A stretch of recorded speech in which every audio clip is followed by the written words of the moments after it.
Boa tarde. Antes de mais, obrigado pelo convite para estar aqui. Para mim, este ano tem sido um ano bastante paradoxal, porque justamente eu tenho a mesma sensação de ter passado muitos anos também a fazer de acelerador e agora a fazer de travão, porque raramente algum dos meus amigos achava, como eu costumo dizer, quando via o Papa mudavam de canal, agora quando veio o Papa põe mais alto. E isso tem sido um pouco estranho. Tem sido um pouco estranho por várias razões, mas gostava talvez de salientar 3 delas. Tem sido estranho porque há um fenómeno, há o fenómeno, e isso tem tudo a ver com os mídias, em que o fator novidade é muito importante, tal como foi muito importante haver um presidente dos Estados Unidos negro, por razões óbvias, ainda por cima tendo em conta o historial de racismo nos Estados Unidos, foi evidentemente muito importante haver um Papa da América, um Papa não europeu, um Papa da América do Sul, um Papa jesuíta, etc. Tudo isso. Um Papa chamado Francisco, todos esses elementos tinham qualquer coisa de novidade. O facto do Papa ter caído em graça parece imediato, mas não foi imediato, porque, como sempre nestas coisas, digamos, a recepção negativa já estava pronta, porque imediatamente começou a correr uma imagem falsa do cardeal Bergoglio a dar comunhão ao general Videla, que era uma pessoa um pouco recomendável, que foi presidente da Argentina durante a ditadura, que, enfim, azar dos Tavras, não era o general Videla que estava naquela fotografia, era uma pessoa parecida com ele. Provavelmente há muitos argentinos parecidos uns com os outros, como em todo o lado, e portanto teve logo que ser desmentido, mas já estava escrito, o guião já estava escrito, era uma pessoa conivente com as ditaduras sul-americanas, era um pinochetista no Vaticano, como já tínhamos tido um pastor alemão que tinha estado na juventude hitleriana, não sei o quê, quando nós sabemos que tinha a ver com o facto de ser de listamento obrigatório, o Ratzinger ter até fugido quando pôde, etc. Portanto, o guião já estava escrito e foi tendo que ser ajustado. Teve que ser ajustado porque até as pessoas que o conheciam, o seu trabalho, quer como padre, quer como bispo e arcebispo, e militantes dos direitos do homem na Argentina vieram dizer não é verdade que ele tenha sido conivente, pessoas insuspeitas e que acusaram a efetiva conivência de setores importantes da igreja argentina com a ditadura militar argentina. Eles disseram, mas Bergoglio não é o caso, porque ele, bom, enfim, tudo isso, portanto, não foi tão imediato quanto isso e o guião já estava preparado. O que é extraordinário, mas um bocadinho inquietante talvez, é que essa é a dimensão do cair em graça ou ser engraçado. É muito estranho que, por exemplo, acho que a primeira grande ovação, bom, evidentemente quando o Papa apareceu, vocês não sabiam bem quem era. Claro que há uma das coisas que eu acho sempre muito bonitas é o facto da multidão na Praça de São Pedro aplaudir mesmo antes de saber o nome. O facto de saber, e o que faz todo o sentido, já há um Papa, seja ele quem for, já há um motivo de festejo. E eu devo dizer que tenho expectativas, isto é, exigências, por assim dizer, se é que eu me posso arrogar esta palavra, tenho exigências muito digamos, contidas em relação a um Papa, como em relação a um padre. Em geral, eu quero que ele acredite no credo. Em geral, é a minha... gosto de ter essa certeza. Se houver mais coisas, acho excelente. Mas, à partida, o que eu queria que acreditasse no credo. Pronto. E outras coisas, depois há bónus, mas esse elemento básico, porque eu não tenho a certeza de que isso aconteça assim tão generalizadamente, quer entre o clero, quer entre os leigos. Mas acho que a primeira grande ovação que o Papa teve, pelo menos aquela que me marcou, foi quando, suponho que a seguir ao primeiro Ângelus, disse bom almoço e bom domingo. Grande ovação. Bom almoço e bom domingo não é nada, é uma frase, não tem nenhum conteúdo de nada, nem doutrinal, nem nada, mas evidentemente, esse tom de proximidade desarmou as pessoas. E esse tom de proximidade é cativante mesmo para quem não tem nenhuma espécie de concordância com a substância do que o Papa diz, vai dizer, pode vir a dizer, etc. Portanto, há um lado de afabilidade, humana muito grande. Outra questão que eu acho que foi muito importante na recepção do Papa foi na recepção mediática, mas não só mediática, porque isto não é totalmente uma construção mediática. As pessoas, embora saibam das coisas através dos mídias, mas também têm as suas reações próprias. É o facto do Papa se ter mostrado como... ter mostrado que não queria estar, se calhar a palavra é um bocadinho excessiva, mas talvez não seja, desde o princípio se querer mostrar como não refém do Vaticano, isto é, que aliás começou com o facto da residência de Santa Marta e não dos seus aposentos, teve agora este episódio recente de renovar o seu bilhete de identidade argentino e depois perguntaram-lhe porquê e ele disse porque caducou, que é uma boa maneira de dar uma resposta que é verdadeira, mas é evidentemente com uma dimensão irónica. Não é? Nós sabemos que a resignação de Bento XVI foi uma resignação devido a muitos fatores de idade e de saúde, mas também de um certo sentimento de impotência face a uma espécie de cerco que lhe tinha sido montado, para a qual ele, como homem intelectual e de gabinete, não estava provavelmente preparado, e portanto havia também essa dimensão. Saberemos, espero eu, mais tarde exatamente o que é que se passou, mas essa dimensão existe, e lembramos-nos, enfim, todas as teorias da conspiração também que houve já desde o tempo do Papa João Paulo I e o Papa Francisco, que certamente não quer pôr-se nessa situação, e portanto eu acho que isso também foi outra dimensão que o tornou bastante querido pelas pessoas. Acho que há um assunto, acho que a questão da popularidade tem um lado paradoxal, quer dizer, vamos lá ver, ser capa da Rolling Stone significa, evidentemente, tem um lado bom, significa que o Papa ultrapassa digamos, o âmbito daquilo que são o mundo crente, mas também significa que o Papa, como no fundo já aconteceu de certa forma com as monarquias, não o Papa, não por culpa do Papa, no caso das monarquias, por culpa das monarquias, na maioria dos casos, acabou por ser cooptado pela sociedade do espetáculo e tornou-se uma celebridade. E a última coisa que eu quero que o Papa seja é uma celebridade. Se nós virmos quem são as outras pessoas que têm milhões de seguidores do Twitter, enfim, tirando o Cristiano Ronaldo, não há ninguém recomendável. Ninguém recomendável. Não, é um grande jogador, que diabo. O Cristiano, tirando as outras pessoas, nenhuma delas é recomendável. Algumas são recomendáveis por razões, enfim, não vale a pena aqui explanar, mas pronto, há assim algumas artistas recomendáveis, mas não são provavelmente figuras que nos inspiram espiritualmente, pelo menos. E, portanto, essa questão da popularidade fora de um certo âmbito não quer dizer nada. O Obama a tirar-lhe com um prémio Nobel, mal ele chegou, não fez nada, ele chegou, deram-lhe o prémio Nobel imediatamente, foi por... o Woody Allen é que diz que metade do sucesso é aparecer no sítio, é to show up. E ele, pronto, o Obama chegou lá, ganhou e deram-lhe o prémio Nobel. E, enfim, provavelmente foi um prémio Nobel precoce e, de facto, não é nada como cair em graça. E, portanto, essa questão da popularidade não me afeta muito. Acho que há um aspecto positivo e negativo. Eu nunca vi tantas pessoas, não me lembro, evidentemente, do João 23, nunca vi tantas pessoas fora do âmbito do que são os crentes e do que é a Igreja terem uma relação de boa vontade para com o Papa. Isso é importante, isso é objetivamente importante. Pessoas que querem ouvir o que ele diz. E eu acho que isso tem a ver com duas questões.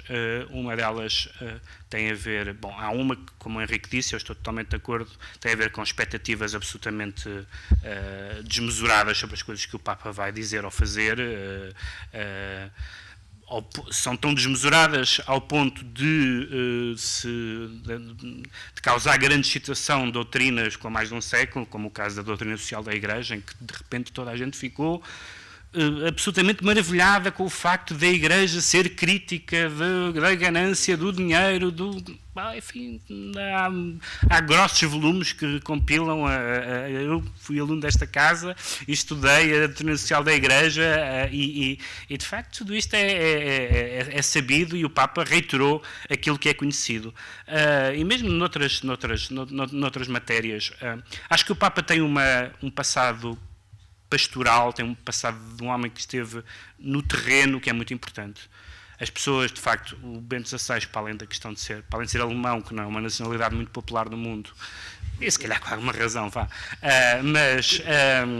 e para além de ser considerado, enfim, conservador, o reacionário, ou o que se queira, o Papa Bento XVI tinha de facto o grande problema de ser um intelectual, e os intelectuais não são pessoas de quem as pessoas gostem, e eu diria que, olhando para o século XX, percebo porquê, porque enfim, não têm assim não fizeram assim, não deixaram assim um rasto absolutamente extraordinário, não há praticamente nenhuma abominação do século XX que não tenha tido a sua corte de intelectuais a assinar por baixo, e portanto eu percebo isso.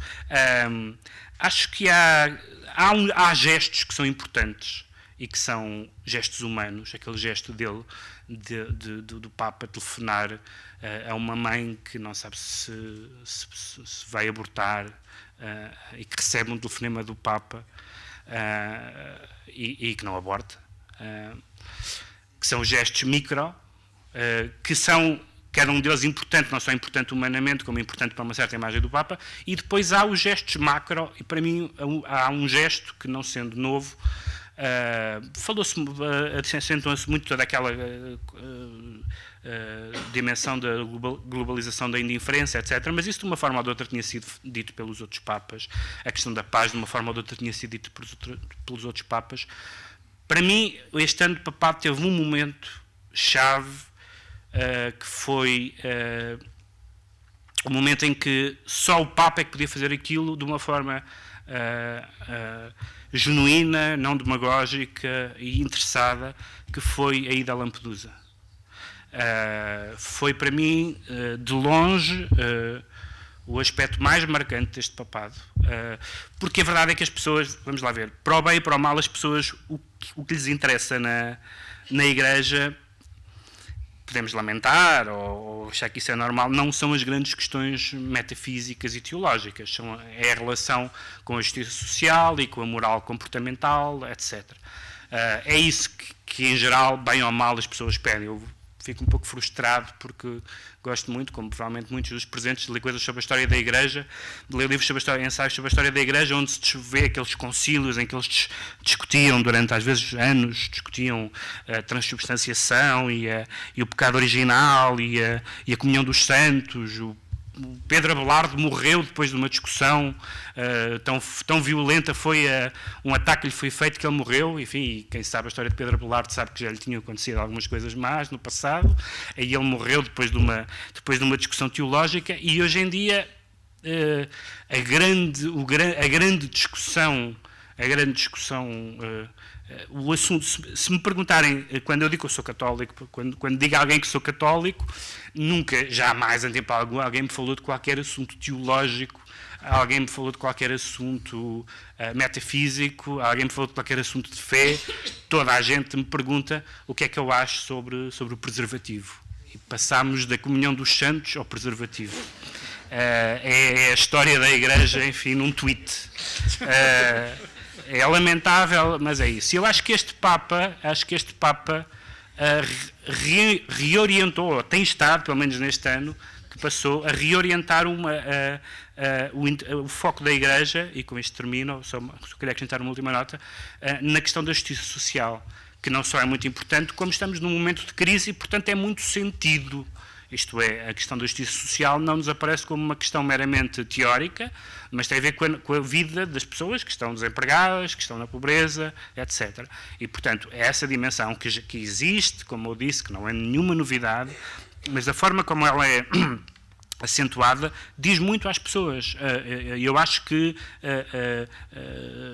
quanto mais não seja, as pessoas redescobrirem o que já lá estava o que já estava no catecismo da Igreja Católica, o que estava nas encíclicas de papas anteriores, mas para as quais as pessoas não estavam de facto despertas, porque de facto o mensageiro conta tanto quanto a mensagem, ou às vezes mais, em alguns casos. As duas últimas notas que eu queria deixar uma tem a ver com uma questão que, e vale a pena seguir o que se tem estado a passar na última década com a Igreja Anglicana, com a comunhão anglicana, e que se vai passar na Igreja Católica, e os dados sobre o inquérito aos comportamentos da família, às questões da família que tem sido feito e que foi feito cá e que foi feito em vários países, já indiciam isso, já indiciam exatamente o mesmo que indiciaram na comunhão anglicana, que está neste momento partido ao meio, que é norte-sul. A ânsia do liberalismo em termos de costumes, que é unânime no norte, é absolutamente não unânime no sul.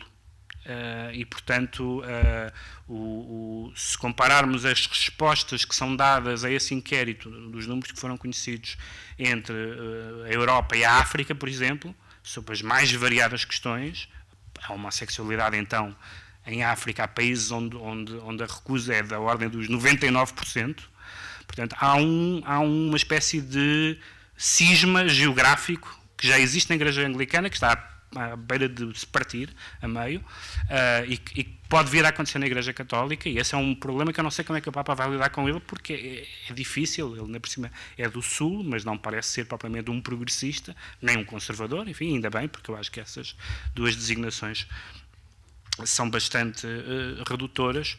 E a outra, e com isto termino, tem a ver com o facto eu não sei bem em que medida é que o entusiasmo... o que é que quer dizer o entusiasmo? Isto é uma pergunta quase filosófica, mas eu explico um bocadinho, explico em duas frases o que eu quero dizer com isto. As pessoas, uma coisa que vem enfim, nos Evangelhos, e que vem em São Paulo, e que vem, enfim, em muitos outros da Igreja, a diferença entre aquilo que nós aprovamos como bom e aquilo que nós fazemos é uma diferença substancial. E um dos dramas, digamos, da vida cristã, por assim dizer. Eu estive uma vez numa das Jornadas Mundiais da Juventude, há muitos anos, com o Papa João Paulo II, e vi o Papa João Paulo II fazer referências muito, na linguagem dos mídia, muito reacionárias aos costumes sexuais. E vi os jovens a aplaudir euforicamente. Ora bem, eu, como estava lá, também observei o comportamento dos jovens fora da celebração, digamos assim, nomeadamente nas tendas onde nós dormimos. Nós não, eles, porque eu... Bom, mas... E isto quer ter um lado anedótico, evidentemente, mas leva-me a uma questão, há um ponto sério neste pequeno discurso, que é o seguinte: as pessoas diziam, bom, eles estão a ser hipócritas, porque as pessoas estão a aplaudir uma coisa que não praticam. Ou então estão a fazer uma coisa diferente, que é, estão, digamos assim, a aplaudir um ideal de vida, que nem sempre cada pessoa se sente capaz de seguir, mas que num certo sentido reconhece como bom. E eu acho que esse entusiasmo em relação ao Papa Francisco tem um lado muito positivo, que é o facto das pessoas reconhecerem aquilo como bom. O que o Papa vai fazer daqui para a frente, e o que as pessoas que acham que o que ele diz é bom vão fazer nas suas vidas, nas nossas vidas, estaremos cá para ver. Obrigado.